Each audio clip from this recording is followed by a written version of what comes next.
Bonjour, bon après-midi ou bonsoir à tous et bienvenue dans le podcast de La Niche Aventure. Je suis Claire et je suis ravie de vous retrouver pour un tout nouvel épisode du podcast. Dans la vie, je suis éducatrice comportementaliste canin et créatrice de contenu sur internet et ma mission c'est d'aider un maximum de monde à comprendre son chien. Toutes les 2 semaines, je vous partage mes conversations avec des personnes passionnées autour des divers sujets du monde canin. Mes invités viennent raconter à mon micro les expériences et aventures qu'ils ont vécues avec leurs chiens, leurs réussites, leurs plus beaux moments, mais aussi leurs difficultés et les leçons qu'ils en ont tirées.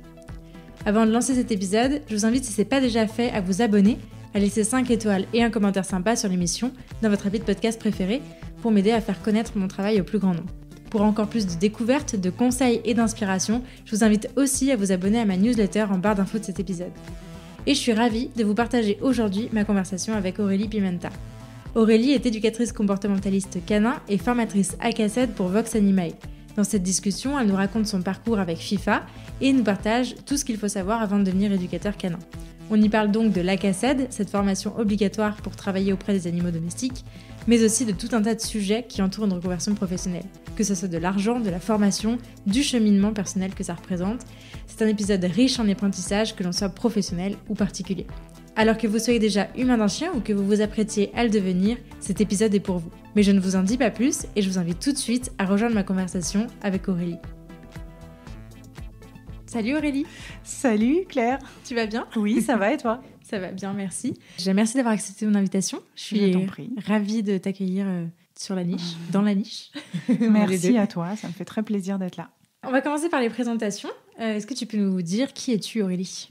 Alors, je suis Aurélie, je suis éducatrice canin et comportementaliste, donc chien et chat. Je travaille depuis 1 an sur Lyon et avant j'étais en région parisienne.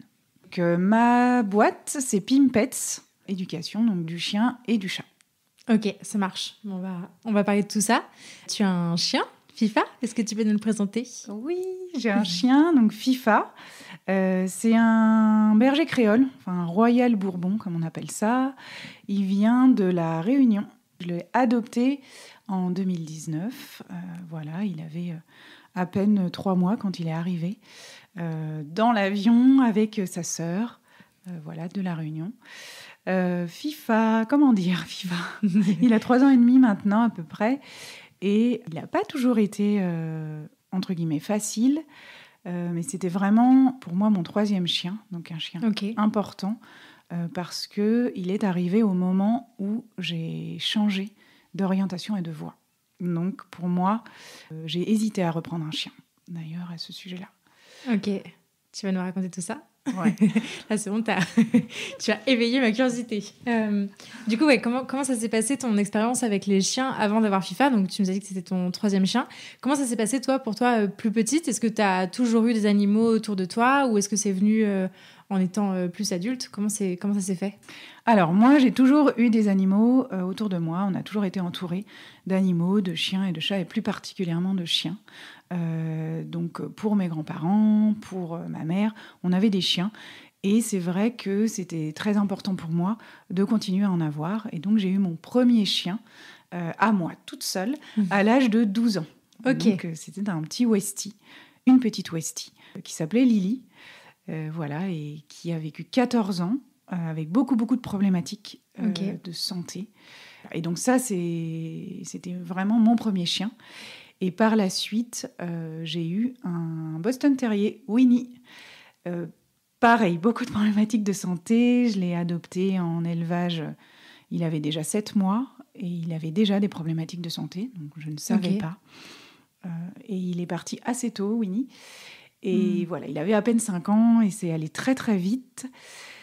Du coup, par la suite, j'ai vraiment hésité à reprendre un chien et j'ai mis plus de 5 ans à en reprendre un. Et puis, entre-temps, ma reconversion professionnelle voilà, dans le monde du chien et du chat.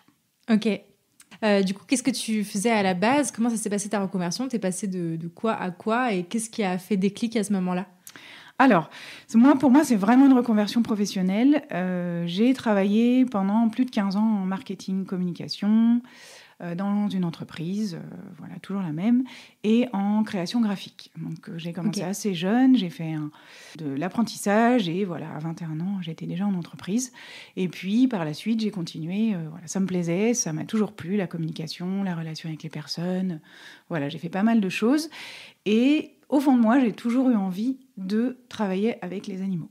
Et j'avais dit déjà au tout début, je travaillerais avec les animaux, les chiens ou les chats, j'ouvrirais un hôtel de luxe pour chiens. Et là, j'avais à peine 23 ans. Voilà, donc ça a toujours été un rêve pour moi. Mais je me sentais pas prête et j'avais besoin de travailler pour gagner des sous. Ouais. Et donc là, il n'était pas du tout question de faire autre chose pour le moment, mais j'avais cette idée en tête et je me suis toujours intéressée au monde du chien, au monde du chat, voilà, de par les lectures, tout ce qui pouvait se faire autour du chien et du chat. Oui. Puis t'avais des chiens à ce moment-là, donc t'avais un chien à ce moment-là, en tout cas pendant toute cette période-là, donc tu creusais forcément la question. Exactement, dedans, exactement. J'avais envie de mieux comprendre aussi, surtout avec la première Lily, qui était où il y avait beaucoup de problématiques alors de santé, mais finalement il y avait des problématiques au niveau du comportement. Et j'étais bloquée, on était bloqués. Voilà, on a fait des choses sûrement pas très cool. Voilà, et on ne savait pas. Donc, du coup, ça m'intéressait énormément de mieux comprendre certaines choses sur le chien. Ouais. Donc, voilà. Ok. Qu'est-ce qui a fait déclic à partir de quand tu t'es dit, je crois que c'est maintenant, c'est bon, j'y vais? C'était tard ce déclic-là, parce que moi, ça fait que 4 ans, ça va faire 4 ans que j'ai changé complètement de métier.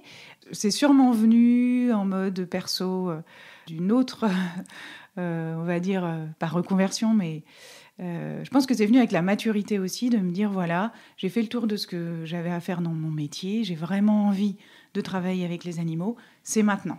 Donc j'ai profité de faire cette reconversion, d'avoir le congé individuel de formation, qui existait encore et qui n'existe plus maintenant, donc la prise en charge est différente. Et je me sentais de le faire, mais j'avais 35 ans. Donc du coup, c'est plus tard. Ouais. Mais pour moi, c'était le bon moment de faire ça à cet instant-là. Tu disais qu'il y avait l'aspect financier qui était une grosse question, de passer de salarié 15 ans de boîte, j'imagine que voilà, t'es tranquille, quoi, on va dire, au gouffre. Au gouffre que je connais en ce moment, de dire waouh, ça va être chaud le mois prochain. Exactement, ça aussi c'est rentré dans la balance. Ouais. J'avais besoin de travailler assez tôt pour avoir des sous, forcément, et vivre, voilà. Et ensuite, je me suis dit, il faut aussi des sous pour pouvoir entrer dans l'entrepreneuriat et pas se jeter dans la gueule du loup en disant j'ai envie de faire ça, c'est ma passion, allez hop, salut. Parce que ça, c'est pas possible. C'était pas gérable pour moi de pas avoir un bagage derrière. Donc, c'était très réfléchi aussi. Et effectivement, passer du salariat à un confort, ça c'est sûr, à se dire, je crée mon entreprise et là, c'est la grande inconnue. Advienne que pourra. Voilà. Ouais. Et surtout, dans cette... on va dire, partie dans ce métier-là, ça commence vraiment à se développer. Il y a énormément de monde qui veut faire ça et travailler avec les animaux. En revanche, c'est pas le digital, c'est pas tout ce qu'on voit maintenant. Donc, on peut se dire que ça va prendre du temps et on ne sait pas, on ne sait jamais. Donc, on a beau faire tous les business plans qu'on veut, on ne sait pas. Donc, effectivement, je suis partie aussi rassurée de mon CDI, voilà, dans un confort où je me suis dit, je peux tenir plusieurs mois, je peux tenir 2 ans. Ouais. Le salaire ne sera pas du tout le même. Et ça aussi, c'était un cheminement pour moi, de me dire, je ne gagne pas du tout ce que je gagnais pendant que j'étais salariée, mais vraiment du tout. Ouais. Donc, c'était aussi un changement global dans ma vie, revoir mes besoins, revoir ma façon de vivre et penser complètement ma vie autrement. C'est vraiment ça, mon changement. Ouais. Oui, puis je trouve ça vachement courageux parce que je pense que c'est une chose de le faire... aller en début de carrière, voilà, moi j'ai 26 ans, je fais ça maintenant, alors c'est vrai que c'est un peu inconfortable de dire, bon voilà, mais j'ai jamais eu de salaire mirobolant non plus, on va pas se mentir, donc voilà, allez, j'ai perdu 500 € de niveau de vie, on va dire ça va, c'est gérable, c'est un peu chaud certains moments et tout, mais c'est gérable, mais de faire ça à 35 ans avec un niveau de vie qui est forcément bien supérieur, enfin t'habitais en plus à Paris, donc t'étais dans la catégorie des jeunes cadres dynamiques, ça doit être aussi autre chose. Enfin, je pense que voilà, le gap, il est encore, c'est encore tout autre à passer, quoi. Je vois bien. Ah oui, c'était un gros gap. Et en plus, ce gap-là, on le passait à deux, donc avec mon conjoint. C'est aussi effectivement de sortir un peu et de changer cette vie de... Oui, c'est vrai qu'on était à Paris, avec tout ce qui va avec, les sorties, le loyer, enfin voilà, tout ce qui va avec. Et puis, ma vie d'avant, j'avais envie de dire qu'elle a changé complètement, mais elle a changé. Ma vie d'avant, c'est plus ma vie de maintenant, c'était les sorties, c'était... s'habiller autrement, oui, il faut le dire. C'était un autre monde. Ouais. Et tout a complètement évolué. Donc, il fallait aussi qu'on soit en accord avec mon conjoint, même si je lui disais pas, vas-y, viens, on part et on va s'installer dans la Creuse. Élever des brebis. avec 3 tiny house et on est génial, et on est trop bien. Au fond de moi... J'aimerais un peu, mais... Il n'est pas prêt encore, c'est ça? Il n'est pas prêt. Mais oui, ça, c'est quelque chose qu'on a fait à deux, potentiellement avec aussi le fait de peut-être me reposer sur lui, ce que je ne voulais pas. Ouais. Je voulais vraiment... J'ai toujours été indépendante, j'ai toujours compté sur ce que moi je faisais. Et là, cette fois-ci, je me dis, OK, si je me lance, il faut que tu me suives, parce que si ça foire à un moment donné, j'ai besoin de pouvoir me reposer. Ouais. Sachant que je ne voulais pas du tout ça et que j'étais au taquet à 300 000%. Voilà, mais oui, c'est vraiment un changement de vie énorme et de toutes les façons, ça l'est toujours, même 4 ans après, avec des hauts, avec des bas, avec des ultra bas. Voilà, c'est toujours difficile de toutes les façons quand on se lance et quand on a sa boîte, c'est jamais linéaire. Mais c'est ça aussi le challenge. Oui, c'est clair. Du coup, donc là, on est en 2018, si on remonte un peu l'histoire. Il y a Charlie qui ronfle, vous l'entendrez, et on lui fait un bisou. Donc, on est en 2018 pour replacer un peu dans le contexte de l'histoire. Donc, à ce moment-là, tu n'as pas de chien depuis quelques années, c'est ça? Comment vient la décision de relancer l'aventure? J'imagine en se disant, bon, si je fais ce métier, peut-être que... Mais c'était quoi un peu les tenants et les aboutissants de cette question? Oui, tout à fait. Alors, on est en 2018. Winnie est partie en 2014. Et effectivement, je décide de changer, de faire une formation en lien avec les chiens et les chats. Et je me pose vraiment la question de reprendre un chien. Pour l'instant, je ne suis pas prête. Donc, je fais ma formation, je fais tout ce qui est nécessaire, je fais d'autres formations. Et là, déjà aussi, la question était pour mon conjoint, puisque lui n'a jamais eu d'animaux. Le chien, pour lui, il savait depuis le début, de toutes les façons, c'était avec le package, si on me prend, on aura au moins un animal un jour. Voilà, il y avait aussi cet accord-là. Et par la suite, je termine ma formation, on arrive en 2019, et là, dans ma tête, je me pose encore plus la question, est-ce que je reprends un chien? Est-ce que je reprends autre chose, un chat? Et je me dis, si je fais... éducateur canin, comportementaliste, en lien avec les chiens. Et d'ailleurs, le chat aussi se pose la question. On n'y est pas encore. Je ne désespère pas d'avoir un chat. J'adore aussi les chats. Et donc, je me pose la question, est-ce que je reprends un chien avec tout ce que j'ai appris? Enfin, tout ce que j'ai appris, on apprend toujours, mais j'avais appris énormément de choses. En sortant de formation, tout à fait. Tu sors avec... Là, chaque jour, je faisais la formation, j'apprenais quelque chose, je me disais, OK, ça, j'ai pas bien fait, ça, c'était pas comme ça. Maintenant, je comprends ça sur mon chien, ma première, sur mon autre chien. Voilà, trop de chamboulements dans ma tête. Et je me dis, est-ce que si je reprends un chien, il sera heureux? Est-ce que j'arriverai à rendre heureux mon chien? Donc là, c'était la grande question. Et je voulais pas reprendre un chien en élevage. Voilà, mauvaise expérience, du coup. Mauvaise expérience, beaucoup de chiens abandonnés. Alors, un chien en élevage, il peut être abandonné et ça peut être une race. Ce n'était pas la question de race ou pas race. Mais je voulais en sauver un aussi. Je me suis dit, est-ce que je suis prête à en sauver un? Bon, je n'étais pas du tout prête. Je ne sais pas si d'ailleurs on est prêt un jour. Et je me suis dit, OK, on se lance. La question s'est posée, chien adulte ou chien ou chiot? Et moi, je ne voulais pas de chiot. Okay. J'avais eu des chiots et je ne voulais pas. En revanche, mon conjoint m'a dit, c'est OK, mais je préfère un chiot parce que je serai plus rassurée, c'est plus facile pour moi. Je fais, OK, tu vas voir que ce n'est pas plus facile pour toi, ni pour moi. Tu ne sais pas ce qui va t'arriver. Exactement. Et donc, nous reprenons un chiot. Voilà, parce qu'il fallait bien avoir... je voulais le chien et je me suis dit, OK, voilà. Et donc là, arrive FIFA, arrive ma recherche... dans diverses associations, refuges. Et voilà, je vois FIFA je vois FIFA en vidéo, en photo. Je ne l'ai pas vu en vrai, juste au moment où il est arrivé à l'aéroport et que je l'ai récupéré. Donc voilà, FIFA arrive et là, pareil, comme un peu l'entrepreneuriat, c'est génial. On a un chien et donc je suis contente. Et 2 heures après, j'aurais pas dû reprendre un chien. En plus, on a pris un chiot. C'est compliqué. Je me remets en question. Tout ce que j'ai appris, je voulais le mettre en pratique trop vite. Je vais travailler en tant qu'éducateur canin comportementaliste.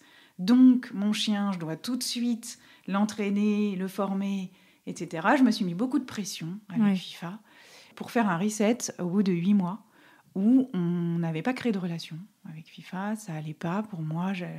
C'était assez difficile parce que lui, il gérait pas du tout ses émotions. Il mordillait beaucoup. Il avait pas eu sa maman. On l'a retrouvé 1 mois dans la rue, pour le contexte de FIFA, avec sa sœur. Papa différent. À La Réunion, il faut savoir que les chiots qui ne sont pas récupérés, donc sont soit malheureusement tués, et puis par la route, et surtout aussi donnés en appât aux requins. Donc voilà. Je savais pas ça. Donc ce n'est pas le cas de FIFA. En tout cas, 1 mois, pas tout ce qu'il faut de la maman et beaucoup de problématiques de gestion pour lui.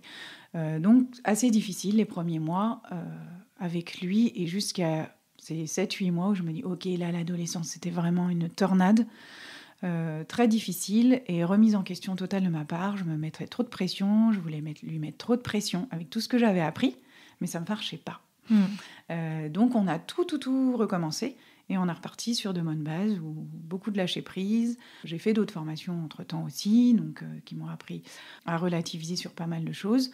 Et j'ai commencé à bosser, donc en tant qu'éducateur canin, comportementaliste, à faire des rendez-vous, à voir des gens, à voir des chiens. Et donc à me remettre beaucoup en question. Et ça m'a beaucoup aidé aussi pour ma relation avec FIFA. Avoir d'autres exemples aussi et se dire, ça va en fait. Exactement. C'est pas si mal, ou alors... Exactement.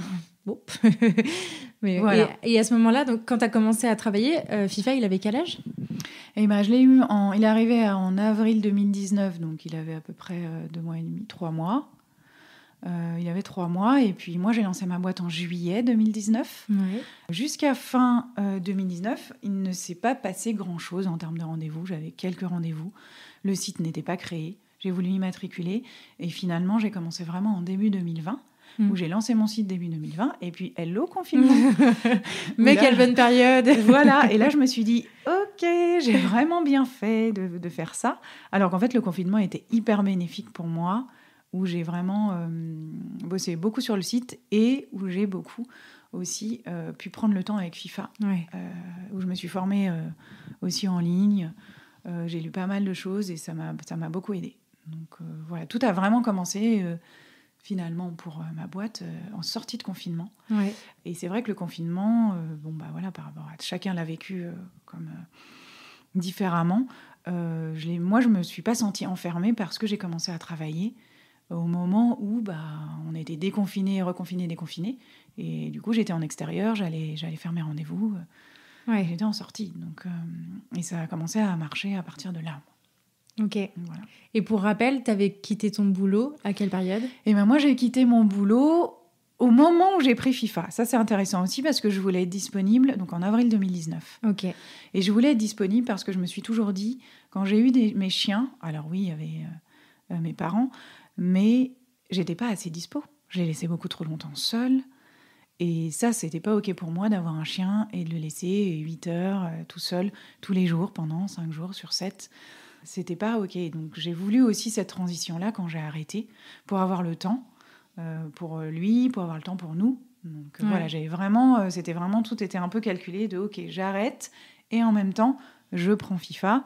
Hop, c'est un peu le temps d'adaptation vraiment important et il a été long ce temps d'adaptation-là. Ouais. Après je pense que je pense que c'est propre à chaque histoire. Moi, j'en parle souvent sur le podcast parce que ça a été une période un peu traumatisante. Je crois que j'en parlais encore avec mon mec hier soir.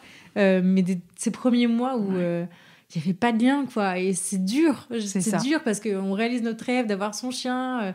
Ou alors, enfin voilà, ça représente forcément quelque chose pour nous d'accueillir son chien. Et en fait, il se passe pas ce qu'on attend. Et c'est vraiment difficile comme période, que ça soit pour une première fois ou pour une troisième comme toi.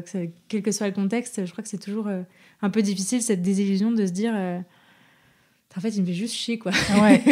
Et ça, en je suis fait, d'accord. juste là, je pourrais le donner à quelqu'un. Partez ça. avec, si vous voulez. C'est ça, le lien, et c'est très important pour moi de créer du lien, et c'est ce que je dis toujours aux gens que je vois. Le lien, d'abord, est-ce qu'on arrive à... Est-ce qu'on connaît notre animal ? Ouais. Est-ce qu'on sait qui il est ? Et sans ce lien, on ne peut rien faire. Ouais. Il n'y a pas d'éducation avant Il n'y a pas toute l'éducation relation. avant la relation. Et ça, c'est vraiment, vraiment essentiel d'avoir, de créer ce lien-là, et ça, c'est sûr. Mais une fois qu'il est créé, waouh, c'est trop fort, c'est trop bien. Là, c'est le feu d'artifice. Trop cool. Aujourd'hui, dans cet épisode, on va principalement parler de l'ACACED, parce qu'on n'en a pas encore parlé, mais tu formes pas mal de gens à cet examen.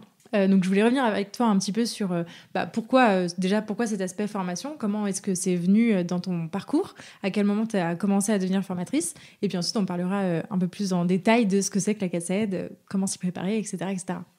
Ok. Alors effectivement, en plus donc de Pimpets, je suis également donc formatrice chez Vox Animae, qui est un organisme de formation au comportement animalier. On m'a proposé effectivement d'être formatrice à CACED, et donc j'ai accepté avec joie. Et en plus aussi chez Vox Animae, je m'occupe de corriger des devoirs sur l'éthogramme du chat. Voilà. Bon, j'ai un peu casquette formatrice en plus, ce que j'avais pas forcément prévu au début. Et en tout cas, je n'étais pas du tout fermée à ça. C'est très intéressant, c'est hyper enrichissant. Et effectivement, sur la CACED, c'est pas forcément évident au début. Mais après, c'est très enrichissant d'aller former les gens, en tout cas une partie parce que c'est pas très long, et de pouvoir aussi échanger avec les gens qui veulent devenir, en tout cas travailler avec les animaux de compagnie, chien, chat, pour ma part. Trop cool. Et puis je trouve que la partie accompagner un projet de reconversion, parce qu'il s'agit souvent de ça quand on devient éducateur canin, je trouve ça chouette de voir un peu les parcours des gens, pourquoi maintenant, et donc ça doit être super cool comme place qui va avec la formation, finalement, de pouvoir discuter en fait juste avec des gens. C'est chouette. Oui, c'est vrai qu'il y a beaucoup de reconversions, et après des gens qui viennent aussi... Qui travaillent déjà avec les chiens, les chats, et qui n'avaient pas passé la CACED parce qu'on ne sait pas que c'est obligatoire, et donc qui viennent. Donc eux travaillent déjà dedans. Et puis après, effectivement, toutes les reconversions, échanger, pourquoi, c'est vraiment très intéressant de pouvoir parler de ça, et aussi d'apporter un peu, même avec ma mince expérience, d'apporter un peu de choses, d'échanger tout simplement et de partager. Ouais. Ça, c'est vraiment essentiel. Trop cool. Du coup, est-ce que tu peux nous rappeler ce que c'est que l'ACACED ? Alors oui, l'ACACED, donc c'est l'attestation de connaissance pour les animaux d'espèces domestiques, donc chien, chat et NAC. Donc il y a vraiment 3 parties. Cette attestation, elle est, on va dire attestation certification, elle est obligatoire pour travailler avec les animaux d'espèces domestiques.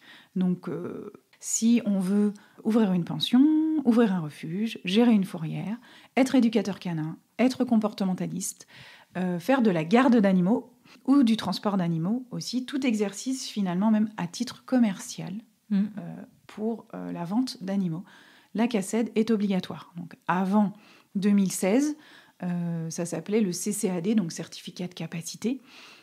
Et après, on a passé à l'attestation donc, de connaissance, qui est la même chose.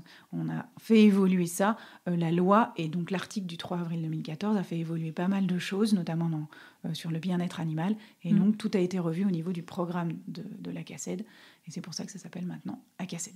Ok. Et c'est délivré par le ministère de l'Agriculture. Je ne crois pas que tu l'as dit, donc je le précise.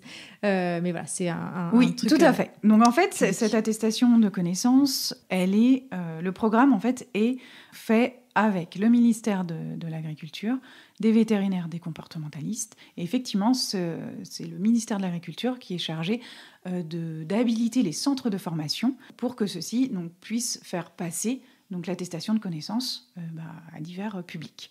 Okay. Donc cette attestation-là, en fait, elle se déroule sur 2 jours et demi, on va dire 3 jours puisqu'on a 2 jours et demi de formation, et après, on va dire qu'il y a le QCM final. Donc, on a 18 heures obligatoires, puis on passe effectivement le QCM. Donc, elle est valable 10 ans, ça, c'est important. Et tous les 10 ans, pour le moment, parce que la loi peut évoluer, on va passer ce qu'on appelle l'actualisation, s'actualiser, actualiser ses connaissances. Ça veut dire qu'on revient avant que les 10 ans soient terminés, en général, et on passe 2 jours et demi. On n'est pas obligé de passer le QCM final. Ok. Donc ça c'est important aussi.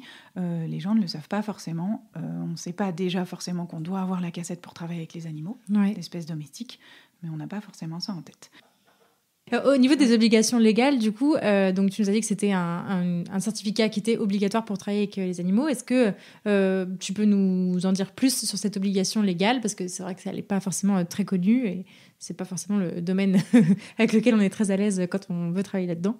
Donc, est-ce que tu peux nous rappeler un peu les obligations à ce sujet? Effectivement, c'est une obligation légale et c'est donc l'article L214.6.1 donc, du Code rural de la pêche maritime qui maintenant rend obligatoire un minimum de connaissances pour les personnes qui souhaitent du coup travailler avec les chiens, les chats ou les nacs. Donc cette attestation, oui, est obligatoire. Et on ne le sait pas forcément quand on va s'immatriculer ou quand on veut être éducateur canin, faire de la pension ou faire de la garde. Ok, oui. Est-ce qu'on pourrait revenir sur à qui s'adresse la CACED? Qui est-ce qui est concerné par cette attestation de connaissances? Toutes les personnes qui veulent travailler avec les animaux d'espèces domestiques, chiens, chats et nacs. Donc ça veut dire que j'ouvre un refuge ou j'ai un refuge, je dois avoir la CACED, je gère une fourrière, au moins une personne doit avoir la CACED, j'ouvre une pension, je fais de la garde d'animaux, je dois avoir la CACED, éducateur canin comportementaliste, bien évidemment, les éleveurs doivent avoir la CACED, et si je vends à titre commercial, donc si je retire des sous, je vends des chiens, des chats, des nacs. Je dois avoir la CACED. Dans une animalerie, au moins une personne doit avoir la CACED. Taxi animalier aussi. Taxi animalier, transport. Tout ce qui est transit, bien évidemment, en plus de la CACED, avoir souvent le TAV, le transport d'animaux vivants. Ça, c'est autre chose. Ça marche. Au niveau du programme, du coup, qu'est-ce qu'on retrouve dedans? Parce que, donc, tu nous as dit que ça couvre un panel de métiers qui est très, très large. On n'est pas du tout que dans l'éducation ou que dans le comportement canin. Donc, est-ce que tu peux nous rappeler un peu le programme et les grandes thématiques qui sont abordées dans cette formation, qui sont, somme toute, intéressants pour l'avoir fait? Oui, alors le programme, il est très dense. En 2 jours et demi, on voit donc 8 modules. Donc, ce programme-là est bien sûr fait par le ministère de l'Agriculture avec des vétérinaires, avec des comportementalistes, des éducateurs canins. On a donc 8 modules répartis sur 2 jours et demi. Donc, comportement des espèces, donc chien, chat ou nac, suivant ce qu'on fait. Le transport. On a le module sélection. On va parler beaucoup des races, du lof, du louf. On a le module santé animale. On a le module alimentation, le module droit, le module logement et le module reproduction. Donc, on couvre effectivement 8 thématiques, 8 grandes thématiques, plus ou moins en détail, puisqu'en 2 jours et demi, on ne voit pas forcément tout en détail, et c'est toujours un peu la difficulté qu'on peut avoir par rapport aux questions des participants. Oui, c'est clair. Pour le programme, alors moi j'ai trouvé ça vachement intéressant. Du coup, je place mon expérience perso de la CACED. Alors j'ai passé il y a 1 an et j'ai l'impression d'avoir tout oublié. Mais en tout cas, j'en garde une bonne expérience parce que, notamment sur l'aspect reproduction, sur l'aspect vraiment purement biologique, nutrition, etc. Nous, c'était une vétérinaire qui nous avait fait la formation là où j'avais... la préparation en tout cas là où je l'avais passée, et j'avais trouvé ça vraiment hyper intéressant, des choses qu'on n'avait pas forcément vues dans ma formation humanimaliste parce que c'était moins le sujet, voilà. Donc j'avais trouvé ça très très cool d'avoir des petits points de rappel comme ça, et donc voilà, donc je trouve ça chouette, et c'est vrai que j'étais plutôt étonnée parce que j'y allais un peu en me disant voilà, il faut ce papier, allons chercher ce papier, mais au final c'était plus intéressant que ça n'y paraissait, on va dire. Oui, alors c'est très intéressant. En revanche, souvent, on ne rentre pas en détail dans chaque module. Ça donne plein de pistes, quoi. Voilà, ça donne des pistes, mais comme on ne rentre pas en détail dans chaque module, on peut être un peu frustré de dire demain, je veux créer ma pension, je viens pour passer la CACED, et parce que si je ne passe que ça, je peux ouvrir ma pension demain. Oui.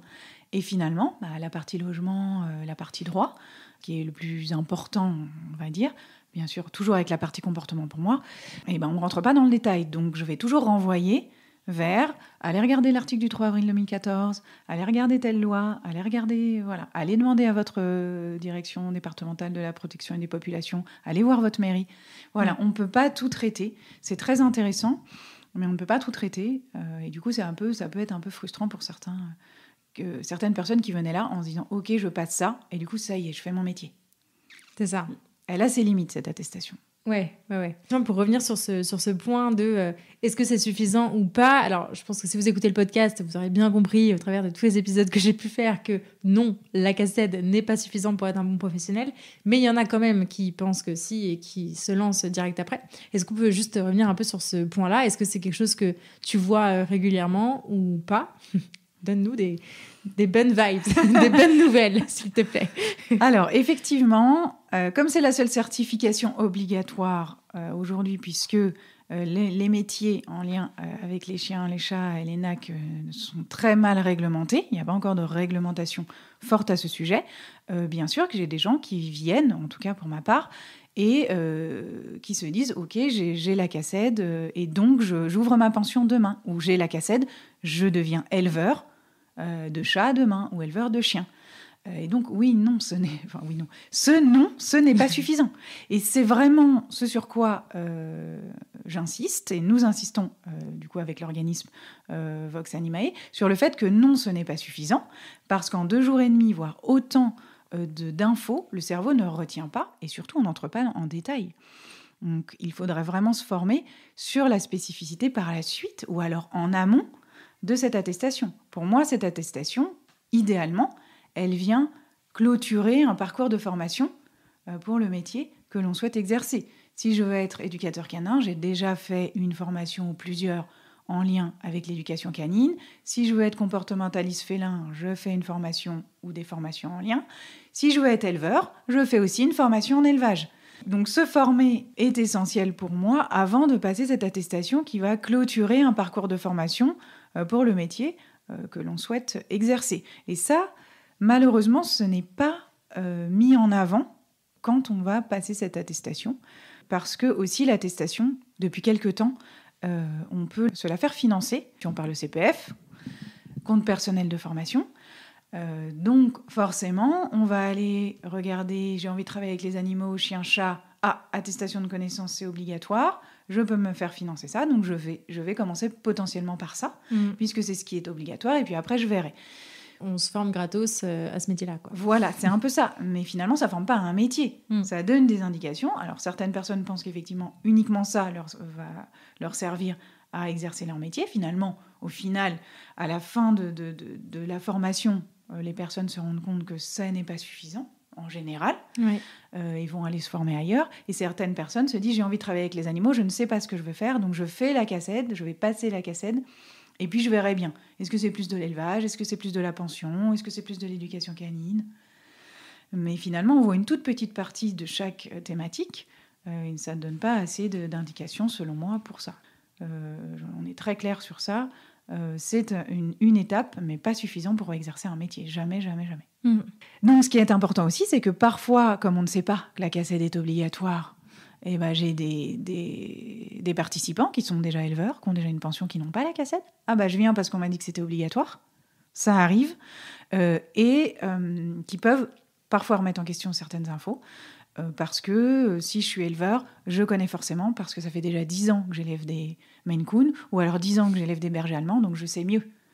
Et donc là, ça remet en question pas mal de leurs connaissances, et des choses aussi au niveau obligation légale, soit qu'ils ne font pas, soit qu'ils font, alors que ce n'est pas à l'éleveur de le faire, etc. Donc c'est important. Et par exemple, sur la pension, je vais ouvrir une pension, j'ai que la CACED, je peux, comme on l'a dit, mais ce qui est très important et que moi je mets toujours en avant, ouvrir une pension canine, féline, ok.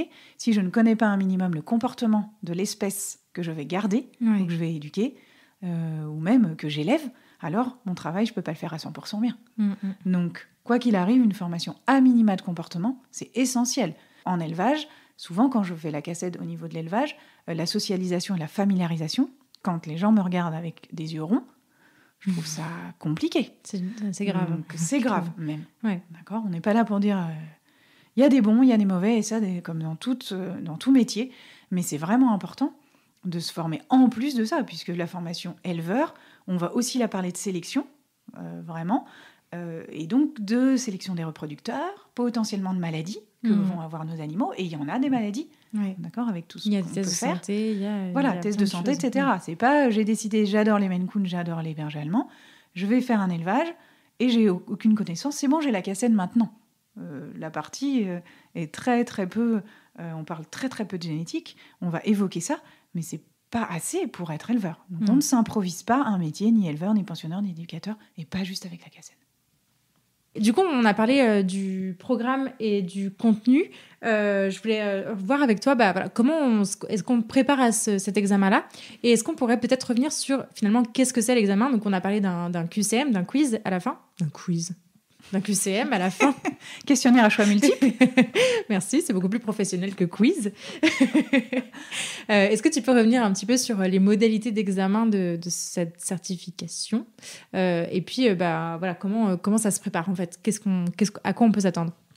Alors effectivement, l'examen, donc après les 2 jours et demi de formation où on a vu les 8 modules, on a donc le QCM, questionnaire à choix multiples, final, qui va valider ou non les connaissances des participants. Comment on peut préparer effectivement la cassette ? On peut avoir, certains organismes le font, une préparation plus ou moins soutenue avec déjà des questions tests, l'envoi d'informations et de documents. Donc chez Vox Animae par exemple, on envoie effectivement un livret 15 jours en amont, le livret que je vais distribuer aussi. On va distribuer aux participants pour les aider tout au long de la formation. On peut aussi faire des tests sur Internet qui sont plus ou moins gratuits. Il y a une plateforme qui existe aussi payante pour faire plusieurs questionnaires tests. Le site Educagri, sur ce site-là, on a 400 questions. Effectivement, on peut payer pour une dizaine d'euros et on a accès aux 400 questions du questionnaire test, qui ne seront pas les questions du questionnaire final. Et ça, c'est bien précisé, effectivement. Ouais. Mais c'est le site officiel, c'est la préparation officielle en tout cas. Voilà, c'est la préparation officielle. Après, effectivement, certains organismes de formation vont faire une préparation en amont, en plus. Donc, voilà, ça, c'est au choix de chaque organisme. Donc, on peut se préparer en avant. Il y a des livres qui existent aussi, des personnes qui ont écrit des livres sur la cassette. Et puis, pendant la formation, en tout cas, chez Vox Animae, on fait des tests, des questionnaires quiz, quelques questionnaires tout au long des 2 jours et demi de formation, en précisant bien que les questions du questionnaire test ne seront pas les questions du questionnaire final. Donc au niveau de la tournure, au niveau de la syntaxe, ce n'est pas la même chose, mais ça permet de travailler un peu et de faire des révisions aussi tout au long de ces 2 jours et demi. Ouais, c'est clair. Et peut-être qu'on peut revenir un peu sur le QCM final, combien il y a de questions, etc. Et puis un peu la forme et l'attendu des questions, parce que c'est important. Effectivement, sur le QCM final, suivant si on choisit 1, 2 ou 3 espèces, en tout cas, nous, chez Vox Animae, pour le moment, on forme en chien et chat. Si on choisit une espèce, on va avoir 30 questions en 30 minutes. C'est pas une question par minute, c'est vraiment 30 minutes, on gère son temps. Et on doit avoir 60% de bonnes réponses. Si on décide de faire 2 espèces, on va avoir 45 questions en 45 minutes. Et pareil, c'est toujours 60% de bonnes réponses. Donc si on n'a qu'une espèce, 18 réponses sur 30, voilà, on a notre attestation. Donc ce qui nous laisse quand même 40% d'erreurs, ce qui est énorme. C'est énorme, ouais. Et pour nos chiens et nos chats, si on fait 2 espèces, on doit avoir effectivement 60%. Et plus... minimum 45% par espèce. Je ne peux pas avoir 20 sur le chien et 7 sur le chat. J'ai bien mes 27 sur 45, mais j'ai pas... Mais pas assez sur le chat. Voilà, j'ai mes 60%, mais j'ai pas mes 45% par espèce. Donc ça, c'est important. Et c'est important aussi, effectivement, parce que les gens sont toujours très stressés à l'idée de passer un examen et d'un test, qui est normal, de dire qu'on a ces 40% d'erreurs. Ce qui est quand même énorme. C'est énorme, c'est vraiment beaucoup, je sais pas s'il y a d'autres examens qui ont autant de marge d'erreur. Donc on a peu de temps et il y a beaucoup d'infos, mais on a quand même 40% d'erreur. Ouais. Donc on a aussi le taux de réussite au global n'est pas mauvais. Et effectivement, au niveau de la tournure des questions, au niveau des questions, ça ne va pas être vrai, faux, oui, non. C'est vraiment avoir des questions plutôt au niveau syntaxe, plus ou moins compliqué, avec des négations, avec des ne pas, avec des toujours, avec des forcément. qui vont nous conduire à réfléchir et faire travailler notre culture déjà générale, parce qu'on voit un programme qui est énorme, mais ça on ne l'a pas forcément dit. Il y a des sujets qu'on ne peut pas aborder, qu'on ne voit pas. Donc c'est pour ça aussi que cette attestation, si on ne connaît rien du chien et du chat et qu'on va la passer en première attention, c'est, pour certains, ça fait un peu boum, quoi. Donc sur ce questionnaire, effectivement, on a pas mal de réponses attendues. On peut avoir 1, 2 ou 3 réponses. On nous donnera toujours le nombre de réponses attendues qu'on doit cocher. Et par exemple, sur des questions, il faut relire parfois plusieurs fois les questions. C'est ce que je dis toujours aux gens. Lisez bien les questions, parce que c'est pas toujours évident. On peut avoir très bien appris son livret, mais c'est pas du par cœur. Parce que je dis toujours, les gens qui me disent « Oui, est-ce qu'on peut avoir le livret quand on passe le quiz ?» Et non, on peut pas. Mais ça ne servirait pas. Parce qu'on va pas aller chercher la réponse. La réponse, elle est ailleurs, elle est dans la tête, elle est dans « Est-ce qu'on a compris ? Et est-ce qu'on a bien compris le module ? Est-ce qu'on a compris l'idée ?» Donc les questions sont parfois posées d'une certaine manière, à nous faire réfléchir. Donc ça, c'est important à avoir en tête. Yes. On va passer à la partie conseil. Quel conseil tu donnerais à quelqu'un qui voudrait devenir éducateur canin, par exemple, et qui s'apprête à passer la CACED, ou qui découvre qu'il a passé la CACED avec cet épisode? Alors, déjà, ça dépend. Est-ce que la personne veut être éducateur canin, n'a pas encore fait de formation spécifique et vient passer la CACED en disant « Avec la CACED, je vais bien voir et je vais être éducateur canin ». Et donc là, le conseil va pas être le même, parce que je vais tout de suite rediriger vers « Ok, la CACED, c'est obligatoire, mais ça ne suffira jamais à former une personne en éducation canine ou dans un autre métier ». Donc je vais dire, formez-vous et trouvez une formation de qualité.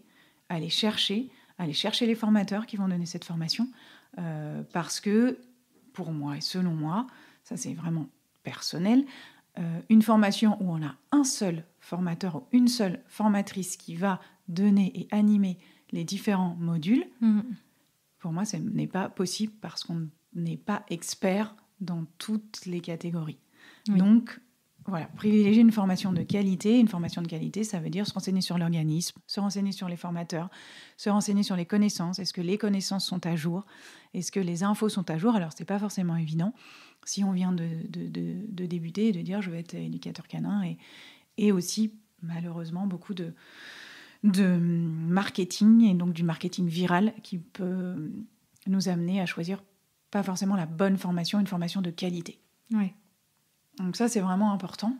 Si c'est une personne qui s'est déjà formée, qui a déjà entamé un parcours de formation, qui vient passer la CACED pour un peu finaliser ça et qui va ouvrir sa boîte, alors de toutes les façons, aussi, parce qu'on voit dans la partie finalement de la CACED comportement, qui est une partie qu'on met beaucoup en avant aussi chez Vox, on passe du temps sur cette partie-là. Ce qui est très important, c'est que par rapport à la formation qu'on a faite, on a notre ACACED, et on n'est jamais prêt à être éducateur canin. En fait, la formation, elle est en continu. Donc ça, c'est toujours continuer de se former. Oui. Ça, c'est sûr. Et par exemple, si tu donnes l'exemple d'éducateur canin, pour moi, comportementaliste, éducateur canin, parfois, je vois des gens qui viennent, voilà, j'ai commencé un parcours de formation super, je vais avoir la CACED super, ok, mais moi, j'ai décidé d'être éducateur canin parce que j'aime pas les gens. C'est ça. Et alors, pour moi, être éducateur canin, si on parle vraiment de ce métier-là, et c'est spécifique à ce métier et à d'autres métiers, mais plutôt celui-ci, c'est vraiment se dire qu'il y a l'humain à prendre en compte. Et ça, c'est vraiment très important. Donc, aimer l'humain, c'est ça aussi, vouloir faire éducateur canin. Se remettre en question sur tout ce qu'on apprend, sur tout ce qu'on a appris. Et parfois, même quelques mois avant, on a appris quelque chose et finalement, on se remet en question sur ce qu'on a appris. Mais vraiment, vraiment, se dire qu'on va travailler avec l'humain. Et que c'est pas juste j'aime le chien ou j'aime le chat, et l'humain, je m'en fiche, parce que nos animaux sont liés à nous. C'est même l'inverse, parce que, encore une fois, on fait un métier d'accompagnement. Je pense que, je sais pas si on devait donner une balance, mais peut-être 80-85% de notre métier, c'est d'interagir avec l'humain. Et il reste peut-être 10 ou 15%, mais c'est quasi exceptionnel, en fait, qu'on ait vraiment à interagir avec le chien, au-delà de montrer pratiquement un exercice ou une façon de tenir la longe, ou une façon de faire ci, ou de récompenser. Mais enfin, sinon, le reste, c'est que du conseil à l'humain, c'est que d'essayer de comprendre sa problématique, de s'adapter au couple qui nous fait appel, etc. etc. Donc, ouais, je trouve que c'est c'est méga, méga important. Et en plus de ça, cet épisode sortira du coup juste après celui que j'aurais fait avec Livia et Morgane sur justement la prise en compte de l'humain et sur tout ce que ça représente en fait que d'accompagner des gens, ce que ça représente aussi personnellement pour soi en tant qu'individu et qu'en tant que professionnel, ce que c'est que de re-questionner sa pratique, d'accompagner des gens, de ce que ça va venir chercher chez nous aussi, etc. Donc voilà. Donc je vous invite à aller écouter cet épisode si vous souhaitez devenir éducateur canin et que vous vous dites que vous voulez faire ce métier parce que vous aimez les animaux et un peu moins les gens. Allez l'écouter, je crois que ça sera vraiment très très utile. Et oui, effectivement, l'humain, c'est vraiment, comme tu dis, très important. C'est largement plus de 50% de la problématique. J'aime pas trop dire ce mot-là, mais en tout cas de ce pourquoi les gens nous appellent. Et d'ailleurs, souvent, moi, on me le dit, souvent on me dit oui, je sais, c'est nous, c'est moi, c'est de ma faute, etc. Bon, après, voilà, il y a des choses. Mais c'est pour ça que dans la formation d'éducateur canin, de comportementaliste, il y a forcément une partie humaine, psychologie humaine, communication humaine. Il faut absolument avoir un module dédié et des formateurs dédiés à ça, parce qu'on ne peut pas, pour moi, être éducateur canin juste en faisant de la pratique. Ou alors juste en faisant, bien sûr, de la théorie sur les comportements. La dimension humaine est très importante et pas forcément assez prise en compte encore, je trouve. Donc ça, pour moi, c'est essentiel. Ouais. Et justement, pour revenir un petit peu sur les différents aspects et les différentes formes de formation qui existent, tu disais tout à l'heure qu'il était important de faire plein de formations et de ne pas s'arrêter à une formation, même une grosse formation de base qui durerait longtemps, etc. etc. Tout à l'heure, on disait aussi que, par exemple, la CACED est finançable avec le CPF, donc qu'en gros, en théorie, sur le papier, on peut devenir éducateur canin gratos, quasiment, si ce n'est d'aller s'imprimer 3 cartes de visite et faire un site. Mais moi, j'avais vraiment envie de rappeler aussi, à travers cet épisode, que devenir éducateur canin, ça coûte cher, parce que vous devez faire des formations. C'est... en tout cas, à mon sens, une obligation. Enfin, clairement, on ne pourrait pas faire ça sans. Et faire des formations, ça demande du temps, ça demande de l'argent, ça a un coût. Et voilà, moi, je suis clairement en train de comprendre que je vais consacrer au moins 150 € par mois, quasiment, à faire des formations, qu'elles soient plus ou moins longues, avec des fois des pauses, avec des fois des trucs qui vont coûter super cher, qui vont durer quelques temps. Mais en tout cas, ça fait partie aussi, je trouve, de nos charges. Et ça fait partie intégrante de nos charges qu'on a tous les mois à financer. Donc, non pas qu'on travaille uniquement pour s'acheter des livres et faire des formations et suivre des webinaires, mais presque. C'est vrai que ça, c'est vraiment important et on n'a pas forcément ça en tête parce que, par exemple, quand on fait un autre métier, alors je n'ai pas envie de citer un autre métier, je ne veux pas mettre les gens à dos, mais on a souvent une formation et puis après, voilà, on a notre travail. Mais même dans tous les métiers, en vrai, la formation continue, se remettre en question, peaufiner un peu peaufiner sa formation, c'est important. Mais là, on est avec du vivant et donc ça change énormément et ça évolue. Et oui, la formation, c'est essentiel et le coût, et tu as raison d'en parler, c'est essentiel aussi et c'est à prendre en compte quand on va lancer son entreprise parce qu'on va avoir déjà, on peut se faire financer. Alors là, le CPF, effectivement, c'est quasi gratuit, on ne paye rien. En revanche, pour faire des formations, on a des fonds spécifiques par rapport à ce qu'on appelle les OPCO. Ouais. On peut se faire financer nos formations en tant qu'éducateur canin. C'est pas forcément, c'est pas du tout d'ailleurs via le CPF, mais ça va être par d'autres financements possibles. Et on paye qu'on paye des cotisations sociales. Oui. Une partie de nos cotisations sociales, c'est pour la formation. Donc on peut, ce qui n'est pas toujours évident. Dans le privé, en tout cas. Voilà, c'est ça. On va pas forcément y penser, mais il faut savoir qu'il y a certaines formations qui sont finançables et donc à bien regarder les organismes qui peuvent proposer ça, parce que, par exemple, en termes de certification, toutes les entreprises ne sont pas certifiées à proposer ça. Mais en tout cas, on peut se faire accompagner sur des financements. Mais oui, c'est sûr qu'on va débourser des sous et c'est essentiel de débourser des sous pour se former. En tout cas, se former, c'est essentiel. Même, je dirais, potentiellement, de se dire, là, sur cette thématique-là, sur cette problématique, je ne suis pas assez pro, j'ai pas assez de capacité, de connaissances, on va dire, d'expérience non plus. Et du coup, je la mets peut-être de côté et je vais me faire une formation à un moment donné qui va me donner plus confiance et peut-être que je renvoie cette problématique à quelqu'un d'autre ou cette thématique. Parce qu'après, avec tout ce qu'on peut apprendre aussi, on se dit qu'en fait, il y a tellement de thématiques particulières qu'on peut pas tout faire. Et ça, c'est vraiment quelque chose que j'ai appris au fur et à mesure, moi, de mon expérience. en me disant qu'il y a certaines thématiques que je ne traite pas et que je ne traite plus, que je passe le relais parce que je ne suis pas compétente dans ça. Et c'est trop difficile d'impliquer un animal et un humain dans quelque chose dans lequel on peut pas de toutes les façons, on peut jamais garantir de résultats. Non, encore que on a une obligation de moyens, mais pas de résultats. En tant qu'éducateur canin, en tant que comportementaliste.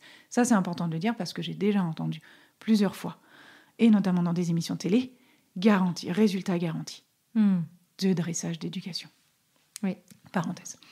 Non, c'est hyper important et hyper intéressant. Et effectivement, oui, cette dimension de on ne peut pas tout faire, elle est importante parce que je pense qu'aujourd'hui, en France, le métier d'éducateur canin n'est pas un métier reconnu à sa juste valeur, à mon sens. On bataille pour trouver des formations dans des organismes privés ou alors on va faire un brevet professionnel en lycée agricole. Mais voilà, on n'en est pas à faire... des licences, des masters. On n'a pas un parcours universitaire qui va avec ça et je trouve ça vraiment dommage parce que ça enlève toute une valeur à ce métier-là qui demande énormément de compétences en recherche, en réflexion, en remise en question, etc. etc. Et à mon sens, en tout cas, je pense que c'est aussi pour ça qu'on est beaucoup à faire des reconversions professionnelles après avoir fait de longues études ou des études plus ou moins poussées dans des domaines assez poussés parce qu'en fait, ça nous apprend ça et qu'on en a besoin et qu'on se rend compte qu'on se dit, en fait... du coup, je sais faire ça, ça va pouvoir me permettre de creuser la question de l'éducation canine. Et à mon sens, c'est plutôt comme ça qu'il faut le voir, plutôt que comme un métier où j'ai telle et telle méthode à apprendre et ensuite je pourrais tout faire, je pourrais accompagner les gens, je pourrais apprendre des trucs à des chiens, parce que c'est loin d'être le cas et c'est complètement l'opposé même, je trouve. Oui, ça c'est vrai et vraiment c'est important aussi et ça me fait penser à quelque chose. Se dire à quel moment de ta vie tu vas te lancer dans ce métier-là. Ouais. Si tu as 20 ans, 22 ans et que tu n'as pas fait d'autres études et tu veux faire ça, ça va pas forcément être évident parce que tu vas te prendre de plein fouet la dimension humaine, les animaux, la création de ton entreprise, etc. Donc c'est vrai que c'est pas évident, alors que si tu as déjà entamé soit une formation ou un métier, on va dire, tu as déjà des compétences et ces compétences-là, que ça soit en entreprise, que ça soit au niveau humain, tu vas pouvoir les mettre à contribution dans ce métier-là. Et c'est vraiment un métier de relations humaines, de liens. Donc ça, c'est important. Pour moi, ça m'a vraiment aidée et je mets beaucoup de compétences que j'ai acquises durant ces 15 ans d'entreprise, dans ma boîte déjà, en communication, en création, et aussi au sein de mon métier, dans les compétences humaines, où j'avais déjà fait pas mal de formations en communication humaine, etc., en posture. Et management, tout ça m'aide énormément. Ouais, c'est clair.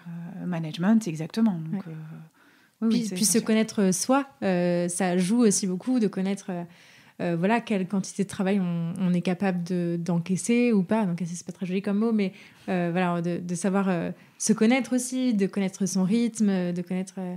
l'énergie qu'on peut accorder aux choses et ce qui va nous en prendre, ce qui va nous en prendre un peu moins et comment on gère aussi avec ça. Donc je crois qu'il y a vraiment tout un énorme panel de questions à se poser avant de se dire avec vraie affirmation en étant tout jeune, je veux être éducateur canin parce que c'est énorme comme cheminement. Je crois que c'est vraiment un cheminement. Ah oui, tout à fait. Et c'est vrai que quand on se le dit et qu'on est jeune, je pense que c'est assez difficile parce qu'on va faire une formation, donc on n'est pas trop aiguillé. C'est vrai qu'au niveau de la réglementation, il y a vraiment quelque chose à faire pour mieux réglementer la profession. Puisqu'à part effectivement le brevet professionnel éducateur canin, alors ça c'est un diplôme d'État. Après, ça ne veut en rien dire que suivant l'organisme par lequel on va passer, c'est un organisme qui va être dans la bienveillance, dans le bien-être animal, etc. À jour des connaissances, etc. Et à jour des connaissances. Mais on va dire, c'est bon, j'ai le BP, éducateur canin, donc moi je suis un vrai, entre guillemets, éducateur canin. Et alors, voilà, même ça, c'est même compliqué de dire, mais c'est vrai que c'est le seul diplôme réglementaire.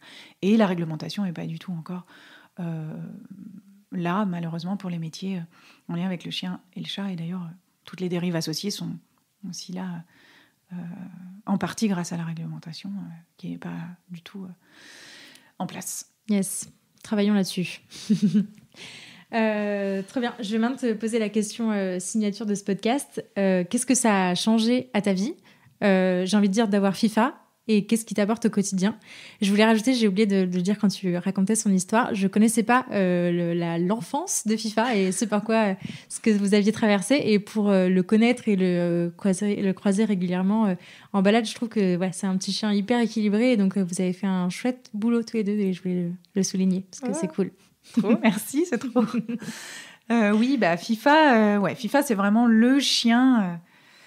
Le chien qui m'apprend beaucoup sur moi, en fait. Avec les autres chiens. Alors, j'étais beaucoup plus jeune aussi, à 12 ans, quand on a son premier chien. 12 ans, c'est rien. Par la suite aussi, c'était différent. J'avais pas les connaissances, mais avec les connaissances que j'ai de toutes les façons, c'est sûr que FIFA, lui, ce qui m'a appris, déjà, c'est que si moi, là et maintenant, et ça c'est vraiment un principe que je mets en pratique dans ma vie au quotidien, et perso, pro, tout, c'est que si on ne se gère pas, moi, si je ne me gère pas moi-même, je ne peux pas gérer FIFA. C'est-à-dire que si il se passe quelque chose, il faut d'abord que moi, j'arrive à me gérer, à me calmer, et à me dire « Ok, je gère mes émotions pour gérer les émotions de FIFA et de mon chien. » Et ça, je pense, c'est mon point de vue très perso, que c'est ce qu'on devrait faire avec tout le monde, oui. Avec notre conjoint, avec des amis, avec peut-être nos enfants. D'abord se gérer. Et là, c'est ce qui m'a appris à me gérer d'abord moi, pour arriver à le gérer lui. Parce que lui, il parle pas. Il va nous montrer plein de choses de sa posture, de son corps, de son comportement. Et quand on arrive à comprendre ce qui lui va... Voilà, ce qui se passe. Et on va dire, OK, quand je me gère, c'est mieux du côté de FIFA. Et donc ça, c'est sûr. Apprendre à me gérer, ça c'est clair. À lâcher prise sur plein de choses. Notamment sur des choses du quotidien qui peuvent nous énerver, qu'on peut avoir avec les chiens, les aboiements, les je te saute dessus, les mordiments. Il a mordi jusqu'à ses 1 an et demi, FIFA. C'était dur parce qu'au niveau émotionnel, pour lui, c'est sa décharge. C'est je veux une interaction, je ne sais pas la demander, je te mordis. Je suis trop, au niveau émotion, trop fort, trop de joie. Lui, c'est un chien qui est très... c'est trop bien, il y a des gens... Émotionnellement, bam, décharge, je saute, etc. Ça, c'était long. C'était long. Et si on ne se gère pas nous, qu'est-ce qu'on fait ? On va lui demander d'arrêter, de se stopper, on va s'énerver. Et ça, j'ai appris à vraiment être très patiente et lâcher prise sur des choses. Et la patience, forcément, parce que je ne suis pas quelqu'un de très patiente à la base. Oh, quand on me connaît. Et j'ai appris énormément. Là, je fais que, avançant, j'apprends énormément de patience, et au quotidien, c'est un truc de malade parce que ça m'a appris la patience dans ma vie perso, dans plein de choses, dans énormément de choses. Donc, et lâcher prise sur certaines choses aussi, où on se dit, OK, ça marche pas, ça c'est pas OK, c'est pas grave, on lâche prise. Est-ce que ça c'est grave vraiment ? OK, il a sauté une fois sur quelqu'un. Je sais pas, il est en train de prendre l'écharpe de quelqu'un qui vient chez moi. On lâche prise et voilà. Alors qu'avant, j'aurais été beaucoup plus dans le contrôle. Donc ça me permet aussi de lâcher prise et de moins être dans le contrôle de moi déjà et de lui. Donc il m'a appris énormément et il continue de m'apprendre. Et c'est fou. Donc je ne sais pas si j'arriverai à reproduire si j'ai un autre chien un jour. Mais en tout cas, j'espère que j'arriverai à le faire. Mais sur moi et sur... mon quotidien, c'est une thérapie, FIFA, vraiment. Trop cool. Ouais, c'est chouette. J'adore cette question. Parce qu'à chaque fois, elle est trop bien, c'est vrai. Trop bien des trucs trop chouettes. Est-ce qu'il y a des ressources que tu aimerais partager à nos auditeurs ? Alors, sur les ressources, plutôt au niveau des livres, il y en a plein, il y en a énormément. Un livre que j'adore particulièrement, c'est Don't Shoot the Dog de Karen Pryor, qui est en français, qui est en anglais aussi. Mais il y a beaucoup de ressources en anglais qui sont vraiment top, qui ne sont pas forcément évidentes quand on ne lit pas l'anglais, et surtout l'anglais scientifique, où là c'est plus difficile. Oui. Mais Don't Shoot the Dog, c'est vraiment un livre... On n'a pas besoin de faire de l'éducation canine ou du comportement, d'être dans les chiens et les chats. C'est un livre du quotidien. C'est aussi beaucoup sur les théories de l'apprentissage, comment on apprend un comportement, et les théories de l'apprentissage quand même. Je rappelle que c'est la même chose chez nous humains que chez nos animaux. Ouais. Donc là, j'ai même convaincu mon mec de le lire. Donc, voilà, c'est dire. C'est top. Je vais y arriver moi aussi. Et ces théories de l'apprentissage-là, c'est au quotidien comment arriver à modifier un comportement, comprendre un comportement, le modifier. Et donc ça, c'est génial. Ce livre, je l'ai, les pages sont déchirées parce que je le relis énormément de fois. Donc dans la vie au quotidienne, pour moi, c'est top. Après, au niveau du chien, il y en a plein de livres, mais un livre vraiment top, Le comportement de mon chien de Charlotte Duranton, le pendant, Le comportement de mon chat de Brunine de Rakhmadou, donc éthologue, et les deux docteur en éthologie pour Charlotte et éthologue et consultante en comportement félin pour Brunhilde. Vraiment, ce sont des livres qui sont accessibles aussi bien donc, pour les professionnels, mais aussi je le conseille aux particuliers, à certains clients qui me demandent comment je peux faire alors pour savoir, etc. Ça se lit très bien, ils sont vraiment bien faits, il y a des images. Donc c'est vraiment top du top. Yes. Après, voilà, il y en a d'autres, mais... on dire 3 milliards sur le comportement, mais tout ce qui est plutôt comportement, les bibles un peu type comportement et bien-être de l'animal au niveau du chien, c'est une grosse bible avec pour le coup des éthologues, des comportementalistes, des vétérinaires, des éducateurs canins sur le chien, et il y a le pendant aussi sur le chat. Donc ça c'est très à jour. Voilà. Ce qui est important c'est d'avoir des connaissances à jour et des livres à jour, donc ce qui n'est pas forcément toujours le cas. Ouais. Donc voilà. Et au niveau peut-être podcast, hormis la niche, oui. Pareil, après il y a pas mal de podcasts aussi qui sont intéressants au niveau du chien et du chat d'ailleurs. Donc Dans la tête des chiens de Alice Mignot, ça c'est très important parce qu'elle remet vraiment bien en question et très facilement entendable par tous aussi, pareil, oui. Et vraiment très sourcé et à jour. Donc tout ce qui est au niveau du chien, bien-être... éducation, comportement. J'aime bien aussi le podcast Vétologie, donc c'est avec une vétérinaire comportementaliste vétérinaire. Et là, ça peut aussi traiter aussi bien du chien, du chat que des chevaux, donc c'est très intéressant. Oui. Et un podcast aussi que j'aime bien, c'est Mordant, de Mathilde Chalut-Natal.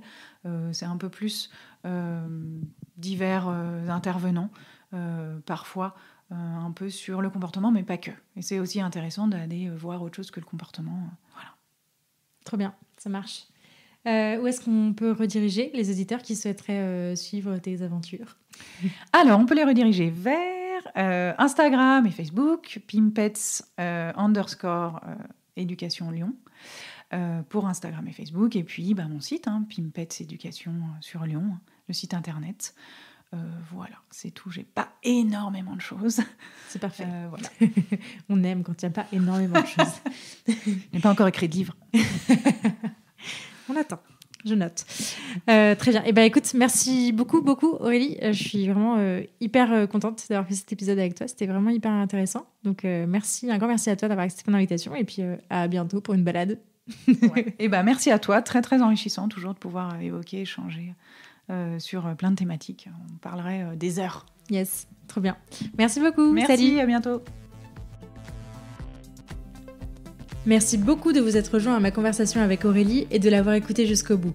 J'espère que ce nouvel épisode vous a plu et si c'est le cas, je vous invite à en parler autour de vous et à le partager sur les réseaux sociaux en nous taguant @pimpetseducation_Lyon et @lanicheaventure. Pour enrichir votre écoute, ne rien rater des prochaines sorties et pourquoi pas vous faire accompagner dans l'éducation de votre chien, n'hésitez pas à visiter mon site, à vous abonner à la newsletter et à me rejoindre sur les réseaux sociaux. D'ici là, prenez soin d'eux, prenez soin de vous et je vous dis à la prochaine!